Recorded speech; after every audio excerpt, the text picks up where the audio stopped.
We've been talking to you all day today. Have you been hearing us? Yes. I think you knew I wanted to talk to you really bad. Okay, I'll start right off. What is the best way? Since you said that the most important thing that we can feel is how we feel about ourselves. What is the best way to obtain or, activate self-appreciation? Well, the most important thing that we want to say to you is, don't be mad at yourself when you're not doing it.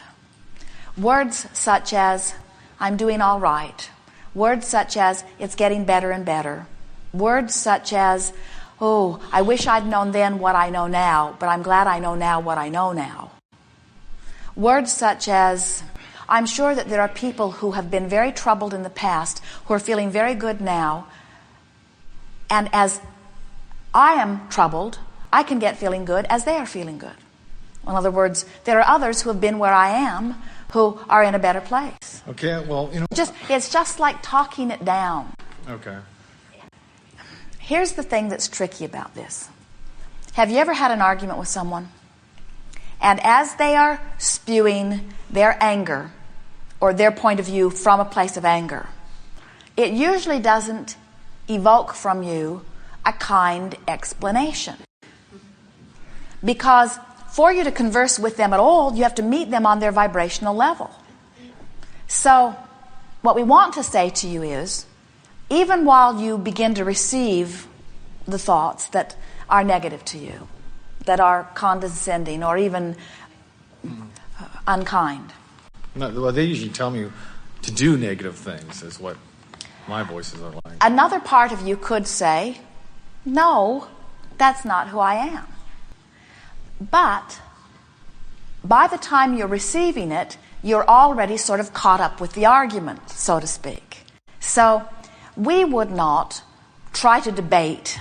We would not try to make anything happen then. We would say, later I think I'll take a nap. We would say, later I think I'll read a book. We'd say, later I think I will go to a movie. Because if you could turn your attention to anything else, you could not turn your attention to that. Always when we visit with you or someone who is having an experience like this, we can feel others who are listening in feel worried that there is some sort of assertion that could dominate your thoughts. And we want very much to explain that that does not exist, that it is attraction. Sometimes we think you would rather think, well, they are asserting than I am attracting. But in the long run, you will be more satisfied in knowing that you have achieved a vibration that is attracting that, and you've just done it so long that you've given them language. Okay, well that helps. And that's why they can hit you where it hurts. In other words, they can get right to your insecurities. You get a sense of what we're talking about? Okay, well, one of the things, since we're extensions of you, non-physical energy, I wanted to know some of the things that you appreciate about yourself, just so to enhance my self-appreciation of who I am. Your understanding that what you are receiving has nothing to do with source energy. That's correct. And so you are wanting source energy to explain to you, what is that about? Well, it's just an aid to help me better appreciate myself. And I thought if I asked you what it is you appreciate about yourself, that I could kind of blend into that. Well, we will do that, but we think there is a even more powerful thing. We would like to tell you what we appreciate about you. Okay. Now, you didn't like that as much, did you? Well, I'm under the impression I'm an extension of non-physical, my non-physical You are, self. but there was something interesting that happened there, because you said, Abraham, tell me wonderful things about you. And you were not resistant about that. You were prepared to hear it and receive it. But when we said, well, we'll do that later, but first we want to tell you wonderful things about you, you're not ready to hear that. Okay. Now, what's up with that? It's all right. Part of my array. It's all right. We're just teasing you a little bit because we want you to realize, it's the same thing that we were talking about with our friend earlier. It doesn't matter whether you are appreciating yourself or whether you are appreciating Abraham or whether you are appreciating someone else. The thing that most matters is that you are appreciating. And when you are in the mode of appreciation, you could not be in the same vibration that would hear those voices that are negative. So we would say a game of appreciation could be the very most powerful tool for you, no matter what it is that you are appreciating. Any aspects. I mean, Any I was aspects. looking for aspects, generally Well, speaking. we appreciate our unlimitedness, and we appreciate our awareness that this is an expanding universe and that we will never be fulfilled. And we appreciate our ability to hold any thought in consciousness and receive full description. We appreciate being able to look through the eyes of your puppy, or through the eyes of a kitten, or through the eyes of a frog, or through the eyes of a human, and experience the full deliciousness of a physical environment. We appreciate our awareness of how everything fits together, and most of all, we adore and appreciate law of attraction, which manages all of this. We appreciate our physical human extensions, which allow the greatest basis for the expanding universe. And we appreciate the willingness of those like you to experience contrast, which makes you reach in terms of desires for things that you right now can't even contemplate or experience. We appreciate your willingness to come into an environment where everything is not always rosy in order to inspire within yourselves the desire for something that goes beyond. We appreciate this time-space reality and all of its variety, which gives all of you the basis of our expanding universe. We appreciate our ability to focus, and we appreciate your willingness to allow us to focus through your thought process. We appreciate the dog that romps and the bird that flies and the human that adores. We even appreciate the human who hates, because in the process of the contrasting experience is born the greater awareness of what is truly wanted. We appreciate, most of all, the never-endedness of our experience. We appreciate the now moment that feels so delicious that we cannot even find words to describe it. We appreciate your willingness to sit and hear us, even though you can hear in a verbal way and in an intellectual thought way only a fraction of what we are expressing to you now. And we appreciate that your unfolding experience will reveal more of this. We appreciate that we can download information right here, right now, that you receive vibrationally, that will serve you all of the days of your life as you move through experience and get into the place that you are able to then allow the fullness of what we are offering here. We appreciate that we are able to feel adoration for you beyond physical or human description, and that we can flow it to you, and that every cell of your body is reaching for it and meeting it, even though intellectually you cannot really hear it and understand it. We appreciate knowing that as time goes by, you will open more fully to it.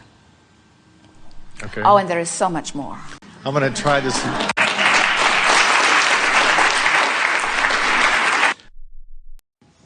Okay, my understanding is the less resistance we have, the more energy, source energy, we can flow through our bodies, correct?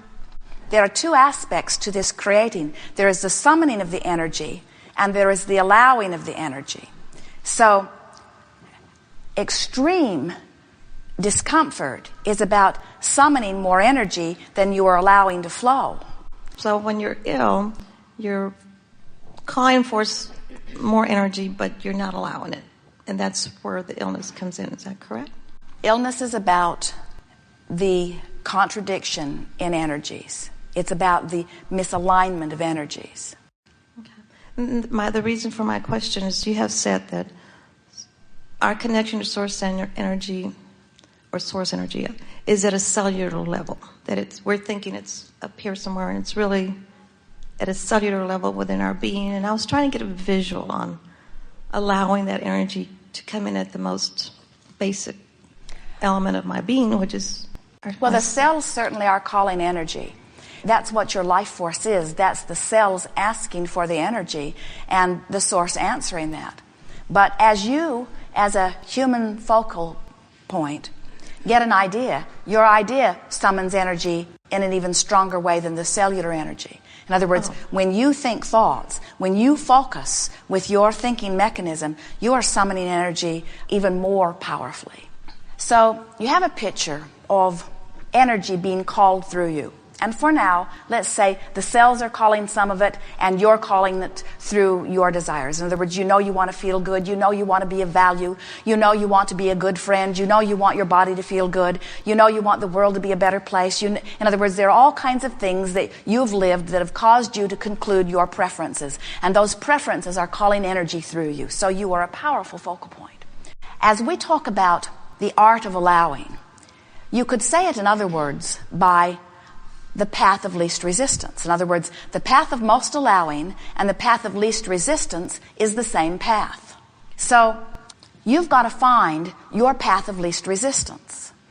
And we want you to, just for a little while, let that be your quest. In other words, don't try to find the path of greatest truth or the path that the most important people have always followed, or don't try to find the path that most people agree on. Try to find your path of least resistance. And in order to do that, you got to accept that you've been asking and Source is answering, and you've just got to find a way of letting that well-being, that abundance, that clarity, that good stuff in by finding the path of least resistance. So we'll give you some examples of this, and then we'll try to get with you right to the heart of what you're talking about or what's bothering you. So, for example, let's say someone is sick and they've been struggling with it for a while and they're not getting any better, and they want to be better. They want to be better, but they're not better. And right now, their belief is that this thing is just going on and on and on and on and on. So we would say you must find a path of least resistance. And so we might suggest to them, why don't you go to the physician, and since he has undoubtedly seen many things like this, let him help you to find a remedy. Now, for one, that might be a path of least resistance. But let's say this one's mother, when he was little, died in the care of a doctor. So going to a physician is certainly not going to be his path of least resistance. So someone else says, why don't you pray about it? But he prayed while his mother was dying. And so praying for him is certainly not a path of least resistance. So now he's in this place where he can't see. In other words, he doesn't want to go to the doctor because he doesn't trust the doctor. He doesn't want to pray because he doesn't trust whatever that is. And so he's in a place where he's not allowing himself a path of least resistance. Now what we would say to him is, pet your cat, go fishing, get your mind off of it. In other words, distracting yourself from the topic altogether might be the path of least resistance, unless the manifestation is so severe within the physical experience that he cannot distract himself from it. You get a sense of it? We were visiting with a woman a little while ago, and she was talking about her mother, and she was feeling such struggle about her relationship with her mother. And over the course of a rather long conversation with us, she explained that she does not believe that her mother will ever be happy. And also in the same conversation, she explained, without even recognizing that she was giving it all to us, that she believes that it is her job to make her mother happy. So here she is in this impossible place, because she believes that her mother will not be happy, and she believes that it's her job to do it. So she's in this impossible situation. And we said to her, you've got to find some path of less resistance. You've got to find a way of thinking about this in a way that lets the energy begin to move, and you know when you've found it because you begin to feel relief, or you've got to get off the subject altogether. It's not your job to create anybody else's reality. It's your job to create your own reality. And if you will choose things that feel good while you're thinking about it, you're going to have one whopping of a good reality, you see. But then you say, oh, I feel bad. My reality shouldn't be good when this one's reality isn't good. Let me see if I can focus upon their reality that isn't good and make it better. But it's not your job to focus upon somebody else's reality. And so often when you do, you find not a path of less resistance for you, but a path of greater resistance for you. So if it's a subject that you're thinking about a lot, you've got to find a way of giving yourself some relief. And sometimes the relief is an action, sometimes the relief is a thought, sometimes the relief is distraction altogether. But if it's a subject that comes up often, what we notice is usually sooner or later you've got to take that subject and you've got to work it over until that subject can live within you in something that is not a painful place. This is the thing. So many physical friends come into this environment, and as they begin to talk about deliberate creation, they're still saying to us what humans globally have eternally done, it seems. They say, I can't feel good as long as that's like that. That's got to change before I can feel good.